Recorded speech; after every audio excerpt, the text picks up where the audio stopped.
Hello friends, welcome to mech PSC. നമ്മളിന്ന് പഠിക്കാൻ പോകുന്നത് സ്ട്രെങ്ത് ഓഫ് മെറ്റീരിയൽസ് എന്നുള്ള വിഷയത്തിൽ നിന്നും വളരെ ഇമ്പോർട്ടൻ്റ് ആയിട്ട് ചോദിക്കുന്ന ഒരു പോർഷനാണ് shear force and bending moment diagram. ഇത് PSC മുൻകാലത്ത് ചോദ്യ പേപ്പറുകളിലൊക്കെ ഒരുപാട് പ്രാവശ്യം ഫ്രീക്വൻ്റ് ആയിട്ട് ചോദിക്കുന്ന ഒരു പോർഷനാണ് shear force and bending moment diagram. Okay, അപ്പോൾ ഇത് കുറച്ചൊരു ലെങ്തിയറാണ്, പക്ഷെ നമുക്ക് മനസ്സിലാക്കാനുള്ള കുറച്ച് കാര്യങ്ങളുണ്ട്. അതുകൊണ്ട് തന്നെ ഇത് 2 വീഡിയോ ആയിട്ടാണ് ഞാൻ അപ്ലോഡ് ചെയ്യുന്നത്. ഫസ്റ്റ് വീഡിയോ ഞാൻ അപ്ലോഡ് ചെയ്യുന്നത് ബേസിക് ടേംസും അതിന് റിലേറ്റ് ചെയ്തിട്ടുള്ള കുറച്ച് കാര്യങ്ങളും, shear force and bending moment diagram ഒക്കെ എങ്ങനെ ഉണ്ടാവുക, ആ ഡയഗ്രാം എങ്ങനെ നമ്മൾ കൺസ്ട്രക്ട് ചെയ്യുന്നത്, ആ ഒരു രീതിയിലൊക്കെയാണ് ഫസ്റ്റ് വീഡിയോ ഉള്ളത്. രണ്ടാമത്തെ വീഡിയോയിലാണ് ആ ഡയഗ്രാം നമ്മൾ വരയ്ക്കുന്നതും എങ്ങനെ നമ്മൾ വാല്യൂസ് സബ്സ്റ്റിറ്റ്യൂട്ട് ചെയ്യുന്നത് എന്നൊക്കെ പഠിക്കുന്നത് രണ്ടാമത്തെ വീഡിയോയിലാണ്. അതുകൊണ്ട് ഫസ്റ്റ് വീഡിയോ നിങ്ങൾ മുഴുവനായിട്ട് കാണുക, എങ്കിൽ മാത്രമേ രണ്ടാമത്തെ വീഡിയോ നിങ്ങൾക്ക് മനസ്സിലാകുള്ളൂ. ഓക്കെ, രണ്ടാമത്തെ വീഡിയോ മാത്രം എടുത്തു വെച്ച് കാണരുത്, അത് നിങ്ങൾക്ക് അത്ര മനസ്സിലാകില്ല. ഫസ്റ്റ് വീഡിയോ കണ്ടതിന് ശേഷം എന്തൊക്കെയാണ് ലോഡ്, എന്തൊക്കെയാണ് ബീം എന്നൊക്കെ അറിഞ്ഞതിന് ശേഷം മാത്രം നിങ്ങൾ സെക്കൻഡ് വീഡിയോയിലോട്ട് പോവാം. ഓക്കെ, അപ്പോൾ നമുക്ക് വീഡിയോ സ്റ്റാർട്ട് ചെയ്യാം. First one type of loads ആണ്. അപ്പോൾ ടൈപ്പ് ഓഫ് ലോഡ് എന്ന് പറയുന്നത് ഞാൻ സ്ട്രെങ്ത് ഓഫ് മെറ്റീരിയൽസിൻ്റെ ഒരു ഫസ്റ്റ് വീഡിയോയിൽ ഓൾറെഡി ഞാൻ ഡിസ്കസ് ചെയ്തൊരു കാര്യമാണ്. ഓക്കെ, അപ്പോൾ നമുക്ക് ഈ ഷിയർ ഫോഴ്സ് ബെൻഡിങ് ഡയഗ്രാം വരയ്ക്കണമെങ്കിൽ നമുക്ക് ലോഡ് അറിയണം. ആ ഒരു കണ്ടിന്യൂറ്റിക്ക് വേണ്ടി മാത്രമാണ് ഞാനിതിവിടെ ഡിസ്കസ് ചെയ്യുന്നത്. അപ്പോൾ നമുക്ക് ലോഡ് 2 ടൈപ്പ് ലോഡുണ്ട്. പോയിൻ്റ് ഓർ കോൺസെൻട്രേറ്റഡ് ലോഡുണ്ട്, ഡിസ്ട്രിബ്യൂട്ടഡ് ലോഡുണ്ട്. ആ ഡിസ്ട്രിബ്യൂട്ടഡ് ലോഡ് തന്നെ 2 തരം ലോഡുണ്ട്. യൂണിഫോംലി ഡിസ്ട്രിബ്യൂട്ടഡ് ലോഡും യൂണിഫോംലി വേരിയിങ് ലോഡും. ആ യൂണിഫോംലി വേരിയിങ് ലോഡിൻ്റെ വേറൊരു പേരാണ് ട്രയാങ്കുലർ ലോഡ്. അത് നിങ്ങൾക്ക് ഫിഗർ കാണുമ്പം ഈസി ആയിട്ട് മനസ്സിലാവും. ഓക്കെ, അപ്പോൾ ഇതിൻ്റെ മുന്നത്തെ വീഡിയോ കണ്ടവർക്ക് ഇത് ഈസി ആയിരിക്കും. ഇത് ഓൾറെഡി ഇതേ സംഭവം ടേംസ് തന്നെയാണ് അവിടെ ഞാൻ ഡിസ്ക്രൈബ് ചെയ്തത്. അപ്പോൾ അതുകൊണ്ട് നമുക്ക് പോകാം. So first one is point or concentrated load. അപ്പോൾ അതിൻ്റെ ഫിഗറാണ് തന്നിരിക്കുന്നത്. ഇപ്പോൾ ഇവിടെ ഒരു ബീമുണ്ട്. ഓക്കെ, ഇപ്പോൾ ബീം എന്ന് പറഞ്ഞാൽ it is A horizontal member which carries axial compressive load. മുകളിൽ നിന്നൊരു കംപ്രസീവ് ലോഡ് താങ്ങുന്ന ഒരു മെമ്പറിനാണ് നമ്മൾ ബീം എന്ന് വിളിക്കുന്നത്. അപ്പോൾ ഈ ബീമിൽ ഏതെങ്കിലും ഒരു പോയിന്റിൽ മാത്രം ആക്ട് ചെയ്യുന്ന ഒരു ലോഡിനെയാണ് നമ്മൾ പോയിൻ്റ് ഓർ കോൺസെൻട്രേറ്റഡ് ലോഡ് എന്ന് വിളിക്കുന്നത്. ഇപ്പോൾ ഫിഗറിൽ ഇപ്പോൾ നടുവിലാണ്. ഇപ്പോൾ നടുവ് തന്നെ ആവണമെന്നില്ല, ഇത് ചിലപ്പം ഈ ഒരു എൻഡിലാവാം, അല്ലെങ്കിൽ ഏതൊരു ഭാഗത്താവാം. ഇപ്പോൾ ഏത് ഭാഗത്താണെങ്കിലും അത് ആ ഒരു പോയിന്റിൽ മാത്രം ആക്ട് ചെയ്യുകയാണെങ്കിൽ അതിന് പോയിൻ്റ് ഓർ കോൺസെൻട്രേറ്റഡ് ലോഡാണ്. ഓക്കെ, ഇനി നമുക്ക് ഡിസ്ട്രിബ്യൂട്ടഡ് ലോഡിലേക്ക് പോവാം. ഡിസ്ട്രിബ്യൂട്ടഡ് ലോഡ് എന്ന് വെച്ചാൽ ഒരു ഭാഗം മുഴുവനായിട്ടും ഒരു ലോഡ്, ഒരു സ്പാൻ നിറയെ. ഇപ്പോൾ സ്പാൻ എന്ന് പറഞ്ഞാൽ ഒരു ബീമിൻ്റെ എൻറ്റയർ ലെങ്ത്, ആ എൻറ്റയർ ലെങ്ത്തിനാണ് നമ്മൾ സ്പാൻ എന്ന് വിളിക്കുന്നത്. ആ സ്പാൻ മുഴുവനായിട്ടും ആ ലോഡ് വിരിച്ച് നിൽക്കുകയാണെങ്കിൽ അതിന് ഡിസ്ട്രിബ്യൂട്ടഡ് ലോഡ് എന്ന് വിളിക്കും. ഓക്കെ, അതിൽ ഫസ്റ്റ് വണ്ണാണ് യൂണിഫോംലി ഡിസ്ട്രിബ്യൂട്ടഡ് ലോഡ്, അല്ലെങ്കിൽ UDL. Okay, UTL. ഇപ്പോൾ UDL എന്നൊക്കെ ആയിരിക്കും നിങ്ങൾക്ക് ക്വസ്റ്റ്യൻ പേപ്പറിൽ തരിക. അപ്പോൾ UDL എന്ന് പറഞ്ഞാൽ യൂണിഫോംലി ഡിസ്ട്രിബ്യൂട്ടഡ് ലോഡാണ്. ഇത് 2 രീതിയിലാണ് കാണിക്കുക ക്വസ്റ്റ്യൻ പേപ്പറിൽ. അതുകൊണ്ടാണ് ഞാൻ 2 ഫിഗർ വരച്ചത്. ഒന്നെങ്കിൽ ഇങ്ങനെ സെയിം ലെങ്ത്തിലുള്ള കുറേ ആരോസ് ഉണ്ടാവും, അല്ലെങ്കിൽ ഇങ്ങനെ ചുരുട്ട് പോലുള്ള ഒരു ഫിഗറായിരിക്കും ഉണ്ടാവുക. അപ്പോൾ ഇവിടെ നിങ്ങൾ നോക്കിയാൽ കാണാം കുറേ ആരോസ് ഉണ്ടല്ലോ. ആ എല്ലാ ആരോസിൻ്റെ ലെങ്ത്ത് സെയിം ആണ്. അതായത് ഏത് പോർഷൻ എടുത്ത് നോക്കിയാലും ലോഡ് സെയിം ആയിരിക്കും. അതിനാണ് നിങ്ങൾ എന്ത് വിളിക്കുന്നത്? യൂണിഫോംലി ഡിസ്ട്രിബ്യൂട്ടഡ് ലോഡ് എന്ന് വിളിക്കുന്നത്. ഒരേപോലെ ഡിസ്ട്രിബ്യൂട്ടഡ് ചെയ്ത ലോഡ്, അതാണ് യൂണിഫോംലി ഡിസ്ട്രിബ്യൂട്ടഡ് ലോഡ്.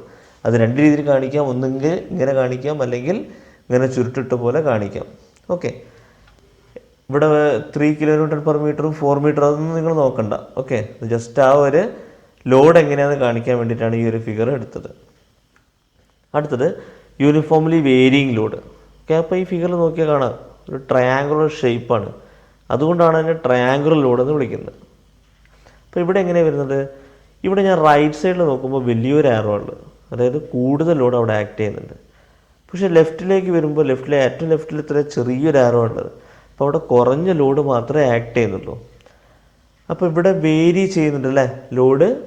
റൈറ്റ് സൈഡിൽ നിന്ന് ലെഫ്റ്റിലേക്ക് വരുമ്പം വേരി ചെയ്തിങ്ങനെ വരുന്നുണ്ട്. പക്ഷെ ആ വേരി ചെയ്യുന്നതിൻ്റെ ആ ഒരു തോത്, ആ ഒരു രീതി യൂണിഫോമാണ്. അതുകൊണ്ടാണ് അതിന് യൂണിഫോംലി വേരിയിങ് ലോഡ് എന്ന് വിളിക്കുന്നത്.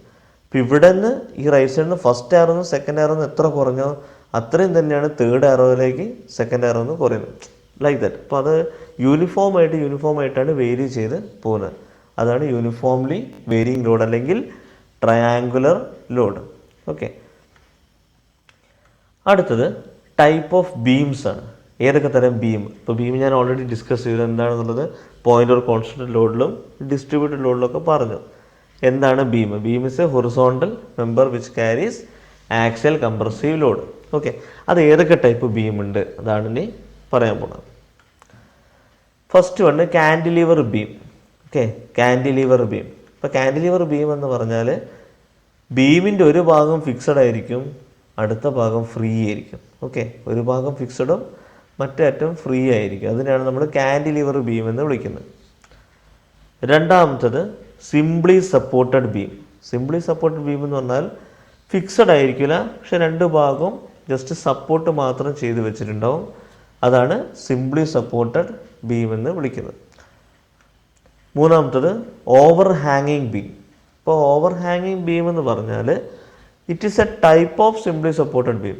അതും ഒരു സിംപ്ലി സപ്പോർട്ട് ബീം പോലെ തന്നെ രണ്ട് സപ്പോർട്ട് വെച്ചിട്ടുണ്ട്. പക്ഷെ ആ സപ്പോർട്ടിൻ്റെ മുകളിൽ നിന്നും കുറച്ച് ലെങ്ത്ത് പ്രൊജക്റ്റ് ചെയ്ത് വെച്ചിട്ടുണ്ടാവും. കണ്ടോ, ഇവിടെ ഞാൻ ഈ ഒരു കർസർ മൂവ് ചെയ്യുന്ന ഭാഗത്ത് എന്താ സംഭവിക്കുന്നത്? അവിടെ ബീം സപ്പോർട്ടും കഴിഞ്ഞ് കുറച്ച് ഭാഗം പ്രൊജക്റ്റ് ചെയ്ത് നിൽക്കുന്നുണ്ട്. അങ്ങനത്തെ ബീമിനാണ് നമ്മൾ ഓവർ ഹാങ്ങിങ് ബീം എന്ന് പറയുന്നത്. ഓക്കെ, അടുത്തത് കണ്ടിന്യൂസ് ബീം. കണ്ടിന്യൂസ് ബീം എന്ന് പറഞ്ഞാൽ നിങ്ങൾ മനസ്സിലാക്കേണ്ടത് രണ്ടിൽ കൂടുതൽ സപ്പോർട്ട് ഉണ്ടെങ്കിൽ അത് കണ്ടിന്യൂസ് ബീമായി. ഓക്കെ, രണ്ട് സപ്പോർട്ട് ഉണ്ടെങ്കിൽ സിംപ്ലി സപ്പോർട്ടഡ് ബീമായി. ആ സപ്പോർട്ടിന് മുകളിൽ നിന്ന് കുറച്ച് ബീം പ്രൊജക്റ്റ് ചെയ്ത് നിൽക്കുന്നുണ്ടെങ്കിൽ അത് ഓവർ ഹാങ്ങിങ് ബീമായി. രണ്ടിൽ കൂടുതൽ സപ്പോർട്ട് ഉണ്ടെങ്കിൽ അത് കണ്ടിന്യൂസ് ബീമായി. Okay, and the last one is fixed beam. അവസാനത്തെ ബീം എന്ന് പറഞ്ഞാൽ ഫിക്സഡ് ബീം. ഫിക്സഡ് ബീം എന്ന് പറഞ്ഞാൽ പേര് പോലെ തന്നെ രണ്ട് ഭാഗം റിജിഡ്ലി ഫിക്സഡ് ആയിരിക്കും. അതാണ് ഫിക്സഡ് ബീം. ഫിക്സഡ് ബീമിൻ്റെ ഡിസ്ക്രിപ്ഷൻ. ഓക്കെ, അപ്പോൾ ഈ 5 ടൈപ്പ് ബീമാണ് പഠിക്കാനുള്ളത്. അതിൽ നിങ്ങൾക്ക് PSCയിൽ ചോദിക്കുക ഈ 2 തരം ബീമാണ്, കാൻഡിലിവർ ബീമും സിംപ്ലി സപ്പോർട്ടഡ് ബീമും. Cantilever and simply support beam, A and B. അത് വെച്ചിട്ടുള്ള പ്രോബ്ലം, അത് വെച്ചിട്ടുള്ള ക്വസ്റ്റ്യൻസ് ആണ് നിങ്ങൾക്ക് PSCയിൽ നിങ്ങൾ എക്സ്പെക്റ്റ് ചെയ്യേണ്ടത്. ഓക്കെ, അപ്പോൾ ബീം കഴിഞ്ഞു. അടുത്തത് shear force and bending moment. അപ്പോൾ നമ്മൾ കാര്യത്തിലേക്ക് ഇങ്ങനെ മെല്ലെ കടന്നു വരികയാണ്. Shear force and bending moment ഡയഗ്രാമാണ് നിങ്ങൾക്ക് വരയ്ക്കേണ്ടത്, നിങ്ങൾക്ക് വരയ്ക്കാൻ പഠിക്കേണ്ടത്. അതിൻ്റെ ബേസിക്കാണ് ഷിയർ ഫോഴ്സും ബെൻഡിങ് മൊമെൻറ്റും. എന്താണ് ഷിയർ ഫോഴ്സ്, എന്താണ് ബെൻഡിങ് മൊമെൻറ്റ്? ഇപ്പോൾ ഷിയർ ഫോഴ്സ് എന്ന് വെച്ചാൽ it is the algebraic sum of all forces acting on the right or left of the section of beam. ഇപ്പോൾ നമുക്ക് നേരെ ഫിഗറിലേക്ക് പോകാം. ഡിസ്ക്രിപ്ഷൻ കണ്ട് ഒരുപാട് കൺഫ്യൂസ് ആവണ്ട. ഇപ്പോൾ കണ്ട ഒരു ബീം, ആ ബീമിൻ്റെ മുകളിൽ കുറേ ലോഡ് ആക്ട് ചെയ്യുന്നുണ്ടല്ലോ അല്ലേ? ഇതിൻ്റെയൊക്കെ സമ്മിനാണ് നമ്മൾ ഷിയർ ഫോഴ്സ് പറഞ്ഞത്. അതാണ് സിംപ്ലി ഷിയർ ഫോഴ്സ് പറഞ്ഞാൽ.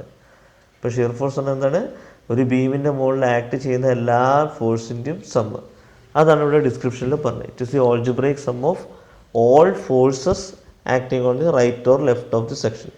Right or left of the section എന്ന് പറഞ്ഞാൽ നമ്മൾ ഏതെങ്കിലും ഒരു ഭാഗത്ത് സെക്ഷൻ എടുക്കുക. അത് നമ്മൾ ഡയഗ്രാം വരയ്ക്കുന്ന സമയത്ത് ചെയ്യുന്നൊരു കാര്യമാണ് ഈ സെക്ഷൻ എടുക്കുക എന്നുള്ളത്. ഓക്കെ, ഇപ്പോൾ സെക്ഷൻ എടുക്കുമ്പോൾ അതിൻ്റെ റൈറ്റിലും ലെഫ്റ്റിലും വരുന്ന എല്ലാ ഫോഴ്സിൻ്റെയും സമ്മേഷൻ.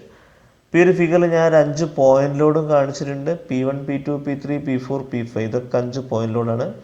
നടുവിൽ ഞാൻ ഒരു UDയിൽ കാണിച്ചിട്ടുണ്ട്. ഇതിന് മൊത്തം ലോഡിൻ്റെ സമ്മാണ് ഷിയർ ഫോഴ്സ്. ഇനി ബെൻഡിങ് മൊമെൻറ്റ് എന്ന് പറഞ്ഞാലോ, ഇപ്പോൾ ഷിയർ ഫോഴ്സ് എങ്ങനെയാണ്? ഫോഴ്സസ് P1 + P2 + P3 അങ്ങനെയാണ് ഷിയർ ഫോഴ്സ് ഉണ്ടാവുക. ഇനി ബെൻഡിങ് മൊമെൻറ്റ് എന്ന് പറഞ്ഞാൽ it is the algebraic sum of all moment. ഇവിടെ algebraic sum of all moment ആണ്. ഇവിടെ ഷിയർ ഫോഴ്സിന് ഫോഴ്സസിൻ്റെ സമ്മേഷൻ ആണെങ്കിൽ ബെൻഡിങ് മൊമെൻറ്റിൽ മൊമെൻറ്റിൻ്റെ സമ്മേഷനാണ്. അപ്പോൾ എന്താണ് മൊമെൻ്റ് എന്ന് മാത്രം പഠിച്ചാൽ മതി നിങ്ങൾ. എന്താണ് മൊമെൻറ്റ്? മൊമെൻറ്റ് എന്ന് പറഞ്ഞാൽ ഫോഴ്സ് ഇൻറ്റു ഡിസ്റ്റൻസ് ആണ്. ഓക്കെ, അപ്പോൾ ഇവിടെ ഞാൻ എഴുതിയിട്ടുണ്ട് moment equal to force into distance. എങ്ങനെ എടുക്കുന്നത്? ഇവിടെ P5 എന്ന് പറഞ്ഞൊരു പോയിന്റ് ഉണ്ട് അല്ലേ? ആ P5 എവിടെയാണ് ആക്ട് ചെയ്യുന്നത് അവിടെ നിന്നും ഈ റെഫറൻസ് പോയിന്റ് നമ്മളെപ്പോഴും ഈ ഒരു ലെഫ്റ്റ് സൈഡാണ് നമ്മൾ റെഫറൻസ് ആക്കി എടുക്കുക. ഓക്കെ, ലെഫ്റ്റ് സൈഡിൽ നിന്ന് ഇങ്ങോട്ടേക്കാണ് നമ്മളെപ്പോഴും നമ്മൾ ഷിയർ ഫോഴ്സും ബെൻഡിങ് മൊമെൻറ്റും കണക്ക് കൂട്ടുക. അതൊക്കെ നമ്മൾ ആ ഒരു ഈ ഒരു ചെയ്യുമ്പോൾ നമ്മൾ ഷിയർ ഫോഴ്സും ബെൻഡിങ് മൊമെൻറ്റ് ഡയഗ്രാം വരയ്ക്കുന്ന സമയത്ത് അത് നമ്മൾ എക്സ്പ്ലെയിൻ ചെയ്യും. ഓക്കെ, അപ്പോൾ ഇവിടെ P5 എന്ന് പറഞ്ഞ ലോഡ് അവിടെ നിന്നും ഈ ഒരു പോയിന്റിലേക്ക് L5 എന്ന് പറഞ്ഞ ദൂരമുള്ളത്.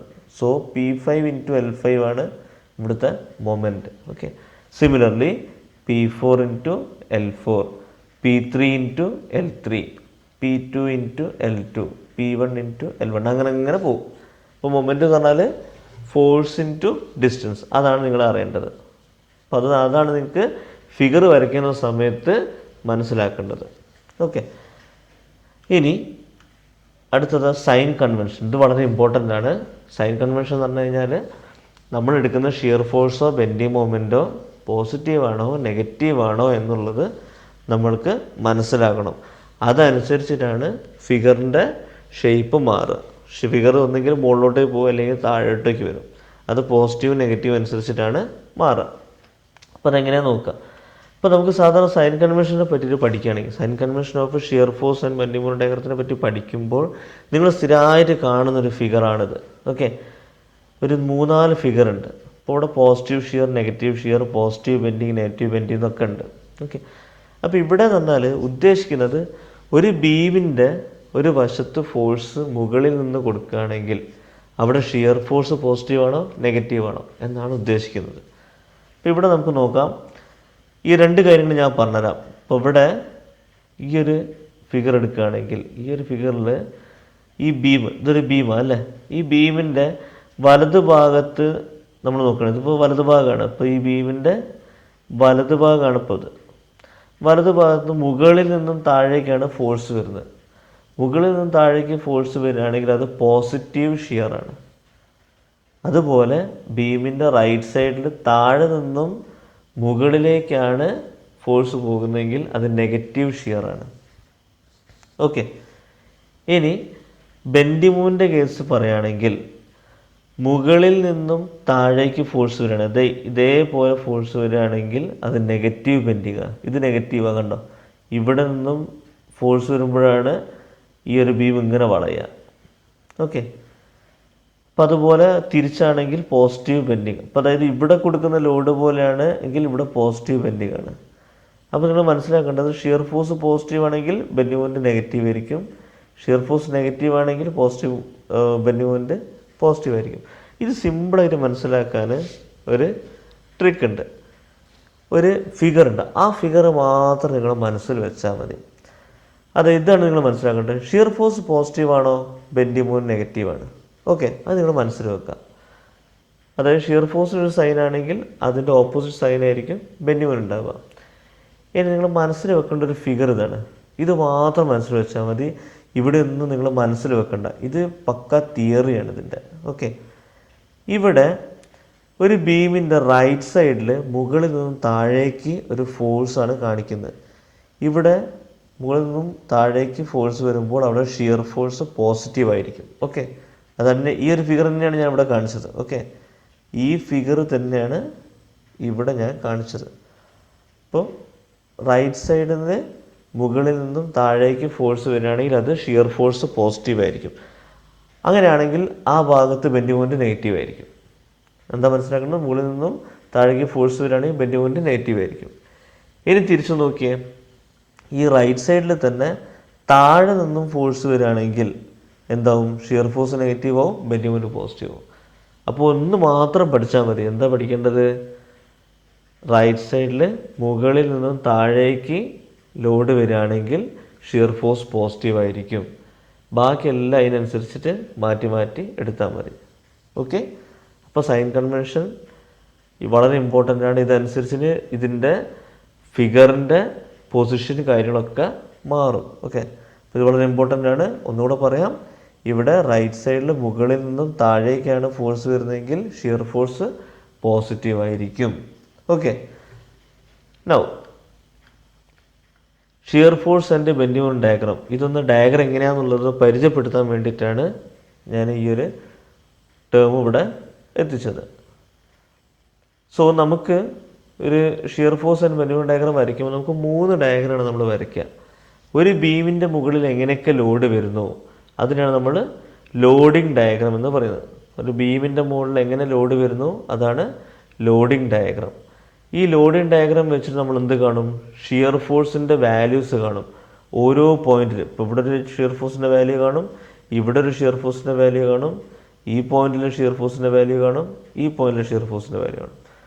അങ്ങനെ ഷിയർ ഫോഴ്സിൻ്റെ വാല്യൂസ് വെച്ചിട്ട് നമ്മൾ വരയ്ക്കുന്ന ഡയഗ്രമാണ് ഷിയർ ഫോഴ്സ് ഡയഗ്രാം. ഓക്കെ, അപ്പോൾ ഇതാണ് ഷിയർ ഫോഴ്സ് ഡയഗ്രാം. ഇനി ഇതേ പോയിന്റുകളിൽ ഇപ്പോൾ ഇവിടെ ഞാൻ ഇപ്പോൾ 4 പോയിന്റ് കിട്ടി, 1 2 3 4. ഈ 4 പോയിന്റിലും വെച്ചിട്ട് നമ്മൾ എന്തും കൂടെ കാണും, ബെൻഡിങ് മൊമെൻറ്റിൻ്റെ വാല്യൂ കൂടെ കാണും. അപ്പോൾ ബെൻഡിങ് മൊമെൻറ്റിൻ്റെ വാല്യൂ കണ്ടിട്ട് വരയ്ക്കുന്ന ഡയഗ്രാമാണ് ബെൻഡിങ് മൊമെൻറ്റ് ഡയഗ്രാം. അപ്പോൾ ഇതാണ് bending moment diagram. So question പേപ്പറിൽ എപ്പോഴും ഈ ഒരു ഡയഗ്രത്തിൻ്റെ ഷേപ്പ് എങ്ങനെയായിരിക്കും, അപ്പോൾ നമുക്ക് 2 വാല്യൂ തരും.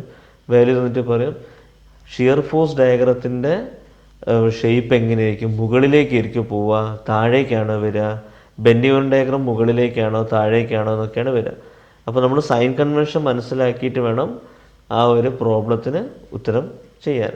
ഓക്കെ, അപ്പോൾ നമുക്ക് 3 ഡയഗ്രാം ഉണ്ട്, loading diagram, shear force diagram and bending moment diagram. ഇനി ഇപ്പോൾ ഇതാണ് ബേസിക് ആയിട്ടുള്ള കാര്യങ്ങൾ. ഓക്കെ, ഇപ്പോൾ നിങ്ങൾ ലോഡ് പഠിച്ചു, അതുപോലെ ബീം പഠിച്ചു, ഷിയർ ഫോഴ്സ് എന്താണ്, ബെൻഡിങ് മൊമെൻറ്റ് എന്താണ്, അതിൻ്റെ സൈൻ എങ്ങനെ മാറ്റണം, അതുപോലെ ഡയഗ്രാംസ് ഏതൊക്കെയാണുള്ളത്, ഇതൊക്കെ നിങ്ങൾ പഠിച്ചു. ഇനി അടുത്ത വീഡിയോയിൽ ഇതൊക്കെ നമ്മൾ അപ്ലൈ ചെയ്തിട്ടാണ് ഈ shear force diagram, bending moment diagram വരയ്ക്കുന്നത്. അതുകൊണ്ട് ഈ വീഡിയോ മുഴുവനായിട്ട് നിങ്ങൾ കാണാം. ഇനി നമ്മൾ നെക്സ്റ്റ് വീഡിയോയിൽ, ഇതിന് തൊട്ടൊരു വീഡിയോ വരുന്നുണ്ട്, ആ വീഡിയോ നമ്മൾ ഡിസ്കസ് ചെയ്യാൻ പോകുന്ന കാര്യങ്ങൾ എന്ന് പറഞ്ഞാൽ cantilever beam with point load. Okay, ഇപ്പോൾ ഒരു കാൻഡിലിവർ ബീമിൻ്റെ മുകളിൽ ഒരു പോയിന്റ് ലോഡ് വന്നാൽ എങ്ങനെ ഉണ്ടാവും shear force diagram, bending moment diagram. ഇനി കാൻഡിലിവറിൻ്റെ മുകളിൽ ഒരു UDL വന്നാൽ, ഓക്കെ ഇതാണ് UDL നമ്മൾ നേരത്തെ ഡിസ്കസ് ചെയ്തു. ഇപ്പോൾ കാൻഡിലിവറിൻ്റെ മുകളിൽ ഒരു UDL വന്നാൽ അതിൻ്റെ ഡയഗ്രത്തിൽ വരുന്ന മാറ്റങ്ങൾ. ഇനി സിംപ്ലി സപ്പോർട്ടഡ് ബീം. ഓക്കെ, ഇപ്പോൾ ബീംസിൽ രണ്ടാമത്തതാണ് simply supported beam. Simply supported ബീമിൽ പോയിന്റ് ലോഡ് വന്നാൽ എങ്ങനെയുണ്ടാവും shear force and bending moment diagram. അതുപോലെ ലാസ്റ്റ് വൺ സിംപ്ലി സപ്പോർട്ട് ബീമിൽ UDL വന്നാൽ എങ്ങനെയുണ്ടാവും ഡയഗ്രാം. ഓക്കെ, അപ്പോൾ ഇത്രയും കാര്യങ്ങളാണ് നിങ്ങൾക്ക് അടുത്ത വീഡിയോയിൽ ചെയ്യുന്നത്. അപ്പോൾ ഇതിൻ്റെ ഡയഗ്രാംസ് മാറുന്നതാണ് നിങ്ങൾ പഠിക്കേണ്ടത്. ഓക്കെ, അപ്പോൾ ഈ വീഡിയോ മുഴുവനായിട്ട് നിങ്ങൾ കാണുക, ഓരോ ടേംസ് നന്നായിട്ട് പഠിക്കുക. ഇത് വെച്ചിട്ട് നിങ്ങൾ രണ്ടാമത്തെ വീഡിയോ കാണുക. ഓക്കെ, അപ്പോൾ ഇതിൻ്റെ മുന്നത്തെ വീഡിയോ കാണാത്തവർ ചാനൽ സബ്സ്ക്രൈബ് ചെയ്യുക, അതുപോലെ നോട്ടിഫിക്കേഷൻസ് നിങ്ങൾ ഓണാക്കാൻ ബെൽ ഐക്കൺ ക്ലിക്ക് ചെയ്യുക. Okay, thank you.